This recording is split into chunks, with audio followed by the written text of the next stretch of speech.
We are ready to check out the main line of the two knights variation, and that is e4, c6, knight f3, d5, knight c3, d takes e4. This is my recommendation, and on knight takes e4, we're gonna go for knight f6. And as I mentioned here, the strange looking queen e2 is the best move for white, and that's where all the heat is, and that's what is tried by the best players nowadays. It does have lots of points, but obviously it looks kind of strange to play this move. First of all, white doesn't really want to take on f6. We could have seen in the previous video that after knight takes f6, e takes f6, black is doing very well. There is nothing to be afraid of. So white is trying a different angle here, and here he tries to keep his knight alive on e4. Obviously the natural knight d7 would not be a good idea because knight d6 would come with a checkmate, hence we have to find a different move. e6 is not a move which we really want to make without being forced to make that move because we are closing in the bishop. So my recommendation here is just to take on e4. Now on queen takes e4, there are different ideas available for black. One interesting direction could be to play the move queen d5, and there were surprisingly many games to this position, and there are some weird sequences which can be seen in this position. Just to give you a taste, queen f4, white is trying to keep the queens up on the board, and black can chase that queen with queen f5. White can try to still escape with queen e3. Now queen takes c2 would be very risky because the queen would be misplaced there and white would gain lots of tempis and a huge play, but black can try to just force the exchange of the queens with queen e6. Now the game could go on. I do have the feeling that this endgame is somewhat more pleasant for white after the move b3, bishop b2 and long castle. And I'm not going to recommend this direction. Instead, on queen takes e4, in this position I'm gonna suggest to play the move knight d7 with a simple idea of playing knight f6 next move, and after that, given a chance, just finish up the development in the normal way. Now white really should play bishop c4 and knight e5 on the next two moves, just to show how does that come to life. So after the move bishop c4, which is the best move, knight f6, white can go and play knight e5. And the idea is obviously to play bishop f7 checkmate, hence black really have to go e6 now, and this is the move which we are not that happy about. So white managed to force us to close in our bishop. That's a small win for white, though we're gonna have something up in our sleeves, so do not be afraid, but just wanted to show you guys that this is the direction what white should go for. And let's see what else could white do, but we can already see that if white does something else, for example on knight d7, if white plays the move d4 right away, actually we're gonna be in time just to finish up our development without closing in our bishop on c8. So we can play knight f6, and either white goes queen h4, and we're gonna be happy to develop the bishop to f5, putting pressure on the c2 pawn, and on c3 we can go and play e6. Now the very next move, knight d5 could be one of the ideas, but obviously black is doing just fine. There is no problem here whatsoever. And if white plays the move bishop g5, in that case queen b6 is actually already better for black. There is some pressure on the b2 pawn and white has to be very careful. Probably a tiny bit better for white to retreat with the queen to d3, and with that still trying to limit the scope of this bishop on c8. But we're gonna be in time here as well to finish up our development, and g6 is a good way to do that. Now bishop f4 seems to be a logical way to go, though there was a game where Grandelius, the strong Swedish grandmaster, played bishop e2, so we should take this move seriously as well. But here, after some very logical moves like bishop g7, castle, castle, c4, black played queen c7. On g3, black probably did not play the most precise way, though there are multiple ways to achieve equality, but the most straightforward one would be to play bishop f5, and on queen a3, a5 would be a good way to continue. Now, one of the tactical points or justifications of this move is that after bishop f4, we can even go queen b6, achieving an active position, and queen e7 would be a huge mistake for white because rook fe8 would just pick up the e2 bishop, and actually black is already completely winning. Now jumping back to the beginning, so on g6, white could try to go in a different way and play the game with bishop f4, and on bishop g7 he could castle to the long side. But we already seen quite a few examples of white castling a long side, and it never was dangerous, and actually it is not dangerous here either. After bishop e6, probably black is the one who is going to have the upper hand, the easier play. a2 is under some pressure, and on king b1 we can even force the weakening move of a3, and on castle, black is ready to play rook d8, rook c8, and c5, or else, obviously, we do have the usual idea with b5, b4, and white's attack is nowhere near black's king, while black's attack gonna be quite quick. Black is doing very well. So jumping back to the beginning, on queen e4, knight d7, once again, white really should play bishop c4, and on knight f6, he should go ahead and play knight e5. If he retreats with the queen to e2, once again, we are just getting time to finish up our development, and we can bring out the bishop to f5 before we are closing it in with e6. So bishop f5, d4, e6 could be one direction where the game can go, and this position should be fine for black. There were a few games to this position, and whenever white played the move castle, black played h6, stopping bishop g5, and on bishop f4, bishop d6 seems to be equalizing quite comfortably.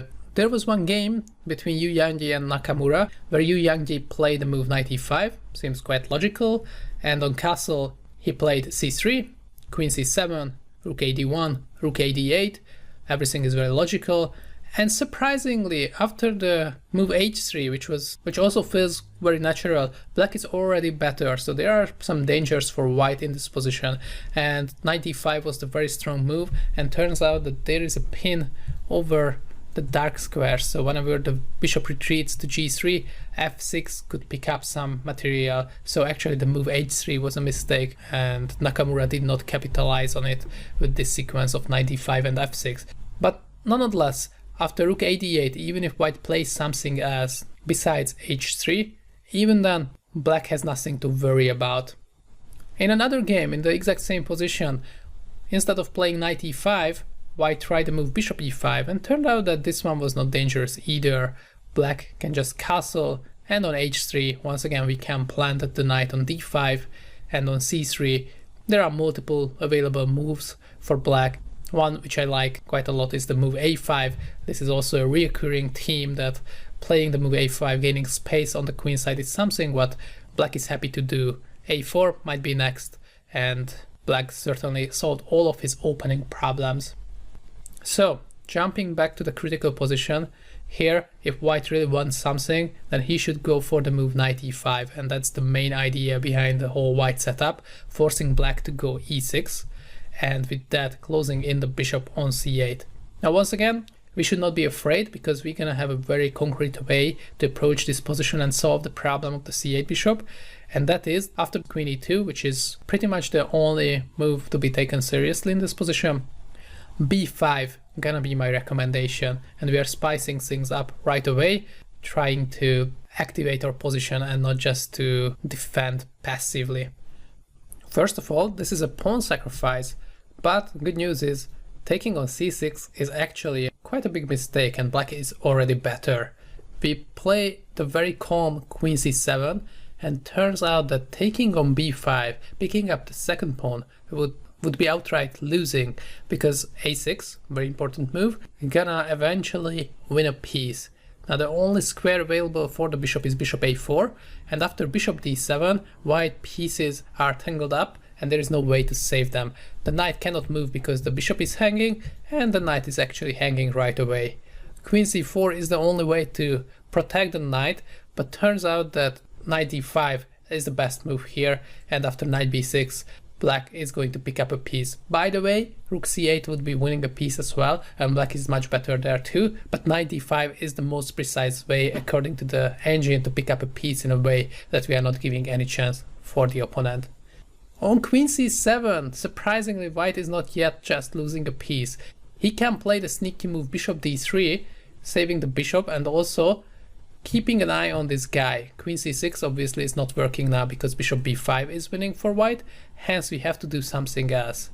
But the move h6 is good enough for us. Now we're gonna be down a pawn, we are not getting back our material right away, but black can play bishop b7, bishop d6, knight d5 followed by knight f4 or knight b4, and white is so underdeveloped and has such a bad coordination that actually black is much better. Now let's just illustrate that point.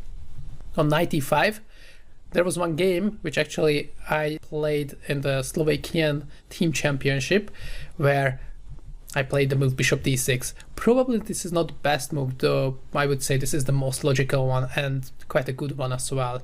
And on knight g4, I took on g4, and on queen g4 actually I managed to make many mistakes and eventually I lost the game, but turns out that black is much better here, and with a simple move like bishop b7, black should be more than alright. It's very hard to make a move with white. White cannot castle because h2 is hanging, black has a huge pressure, and black is ready to castle either side of the board and start to roll the center.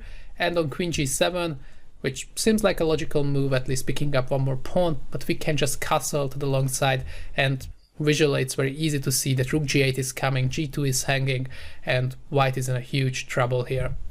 Now if play like the engine, then on knight e5 we might even go knight d5 right away, and on castle play the move bishop b7, and it's not so easy to continue with white here.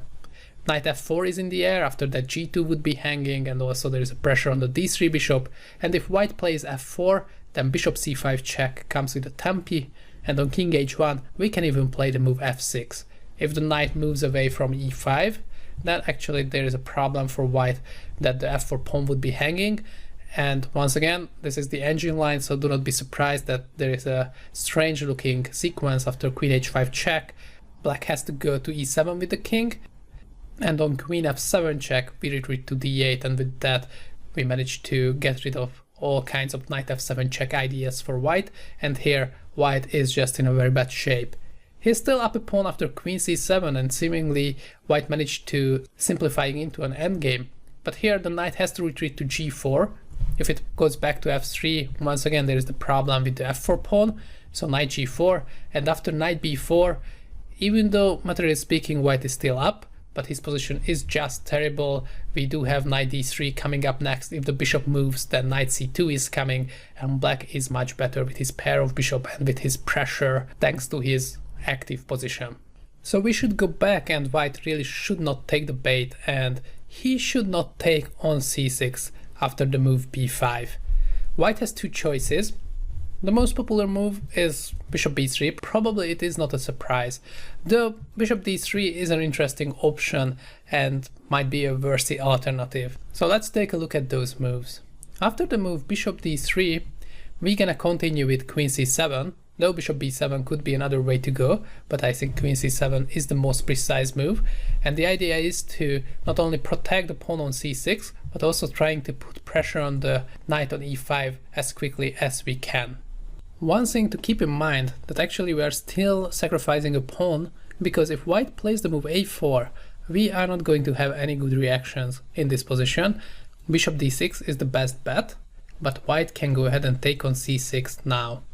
White's point is that queen c6 once again gonna be answered by bishop b5, a motive what we have seen already, so we should not do that. And if we are not taking on c6, white is claiming that he just picked up that pawn. But just like beforehand, here as well, we're gonna get a great compensation for the sacrificed pawn, and there was a very nice game played on a very high level between two GMs, where black played the move b4 here, and both players played the very best moves for a very long time. So we're gonna check out how the game continued from here on.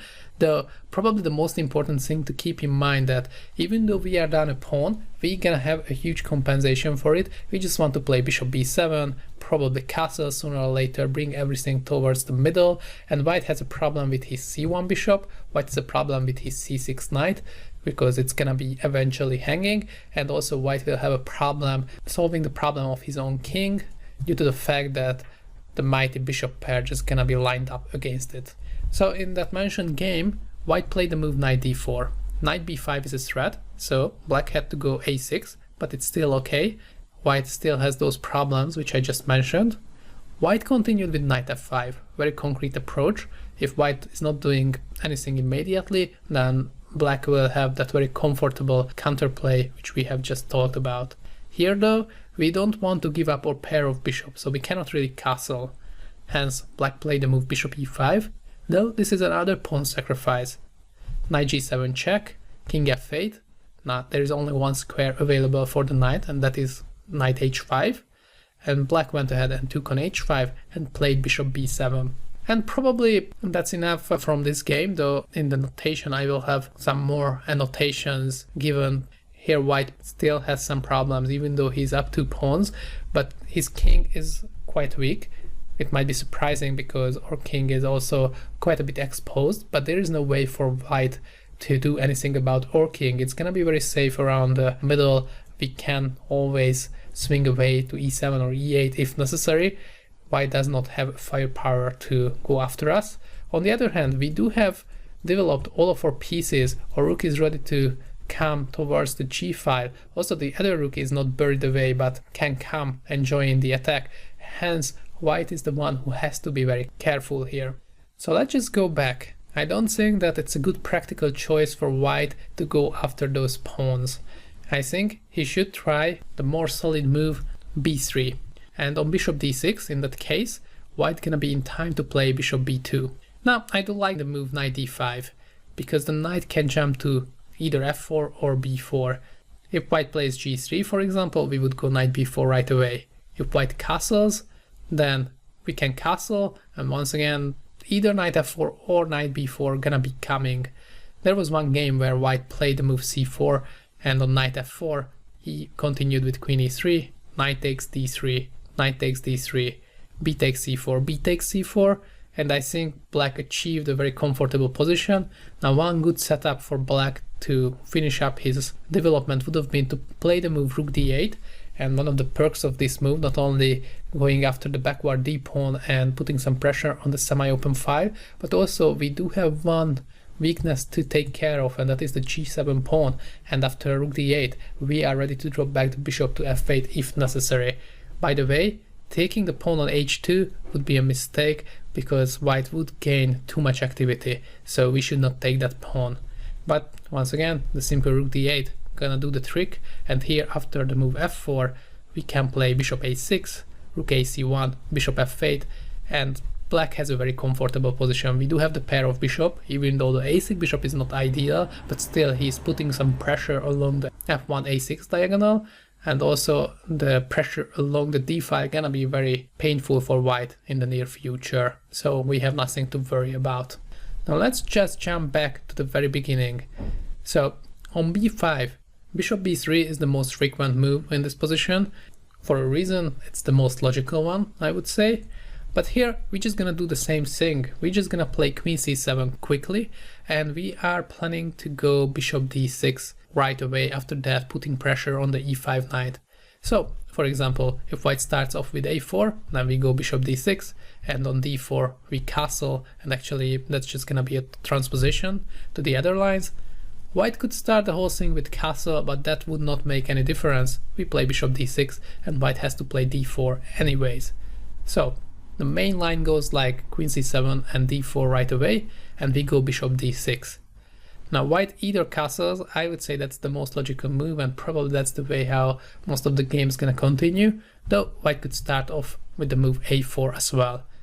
Here we could play a6 very timidly, though I do like the idea of playing castle here, and if white takes the bait and takes on b5, we take back queen b5, we can play the move a5. Once again, we gave up a pawn, but we're gonna get a huge compensation for it. Now white cannot castle because bishop a6 would pick up an exchange on f1. White could potentially go back to e2 with the queen, but here knight d7 could be a smart idea, suggestion of the engine. But bishop a6, which is a bit more logical, is also a strong move, and on bishop c4 we can take on e5, and now the plan would be to take on c4 if white takes back on e5.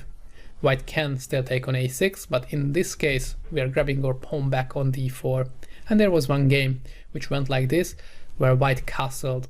And surprisingly here, black already missed his chance to win the game right away, because after taking on a6, giving up an exchange, queen a6, playing knight g4, threatening with mate in 1, g3, and queen c2, turns out that there is no way to protect the f2 pawn, and white's position is completely falling apart and black is totally winning. Now jumping back to this position after the pawn sacrifice with a5, so after queen e2, bishop a6, we're gonna get a great compensation. Probably it would be logical for white to try to exchange the queen from the board, but Turns out that here we can just take on c6, go for the endgame, and after bishop b7 we're gonna get back our material. Knight a5 is not a move which should be recommended because white would end up a pin over the a file, so knight e5 is more advisable. But after bishop g2 we just got back our pawn, and for example after rook g1, bishop e4, it's gonna be an interesting fight ahead, but definitely black's chances are not worse at all. So once again, jumping back to the beginning after bishop d6, if white goes a4, we can even defend the pawn with a6, or once again we can just give up the pawn for the compensation with castle. Another option for white in this position would be to play the move bishop f4 and on castle retreat to g3, but here we can play c5, and that's gonna be also a recurring theme. We will try to blow up the center with the move c5, not only trying to get rid of the d4 pawn and with that putting even more pressure on the e5 knight, but also we are opening up the long diagonal, which gonna be the ultimate goal for our c8 bishop. Here after d takes c5 we can just take it back, and on long castle rook d6 might be an idea for white, but we have even time for just retreat with the bishop to c7. Looking at the position and imagining a5 coming, it can be easily seen that white has to be careful with this opposite side castling position. Let's go back to the move bishop d6, and here castle seems to be the most straightforward option for white, and after castle white can choose between c3 or bishop f4 once again. These moves just gonna repeat themselves. So for example after bishop f4 we can play the move a5, a4 would be a threat. If white plays a4 himself, we do have bishop a6, and there are quite a few threats along the a6 f1 diagonal. So on a5 probably white is better advised to play the move c3 and with that saving the bishop, but once again we just blow up the center with the move c5, and on d takes c5, queen takes c5, rook ad1, bishop c7, and actually black is doing very well. Bishop b7 comes next. In the game itself knight d3 was played, queen c6 followed, but I think queen e7 would be even an easier option, giving less room for white to try any tricks. And once again bishop b7 gonna come eventually, and with that we're gonna finish up development, we're gonna have some pressure along the long diagonal, and also we're gonna have a pretty easy play on the queen side.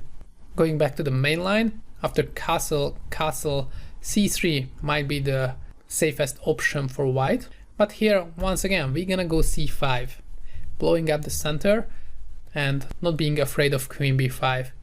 Now if white does not take on c5, so for example rook to e1, in that case we can play c4, and on bishop c2, bishop b7, and the idea to remember that knight d5 followed by f5 might be a good way to go. So for example queen e3, knight d5, queen h3 looks quite scary. If we play h6 we can be hit by bishop h6. If we play g6, there are all kinds of sacrificial ideas over g6, and on top of that we weakened up all the dark squares. But there is this move f5, which feels a little bit counterintuitive due to the fact that we are weakening up the e6 pawn. On the other hand, to go after that pawn, white would need to retreat the knight from e5, which he doesn't really want to do because the knight is just amazing there. Also, we managed to close in the bishop on c2, and we managed to not to weaken up our king side. So after this, for example, knight f6 and bishop d5 could be an amazing setup, defending all the weaknesses and putting a grip over the light squares. And once we achieve that, we're gonna be ready to launch our attack on the queen side with some a5, b4 ideas, and once again we are having a nice position. Obviously white could take the bait, and on c5 he could play queen takes b5, but once again we have a very strong reply here. We could take on e5, but that's not what we are after.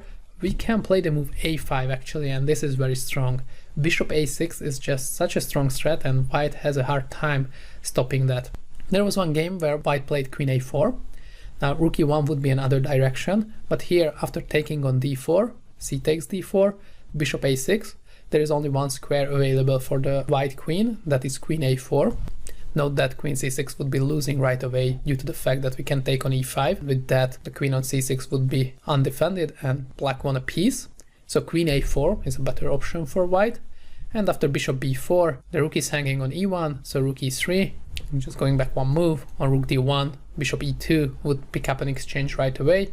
So rook e3, rook ac8, and queen b6, bishop b5 is a huge threat against white's queen. Also, we have to keep an eye out on queen c1, though it might not be an immediate threat because white will have the option to go back with the bishop to d1. But once again, white is just tangled up so badly and he cannot finish up his development that having only one pawn for that to show is not enough for him, and black has an amazing counterplay. There was only one game played to this position where white played the move queen a4 right away, so without including rook e1, and here the engine suggests the very strong knight d7. Now knight b6 is a little threat. If we can play knight b6, we're gonna win something, either a piece or we might even trap the queen. So here, for example, after f4, knight b6, queen b5, bishop a6, queen c6, only move bishop e5 could be one way to win the game in 18 moves. So after knight d7, the best option for white is to take on d7, and after bishop d7, once again there is only one square available for white for the queen, that is c4, and we are ready to collect our material back. Bishop h2 check, king h1, a4 coming with a tempi, bishop c2, and we are ready to take on d4. Material is equalized, but black is the one who is taking over the initiative, and also it's important to keep an eye out on the idea of rook a5, rook h5. So for example, if white does not exchange the queens, it's very easy to imagine that he might be hit by some very nasty attacks on the king side.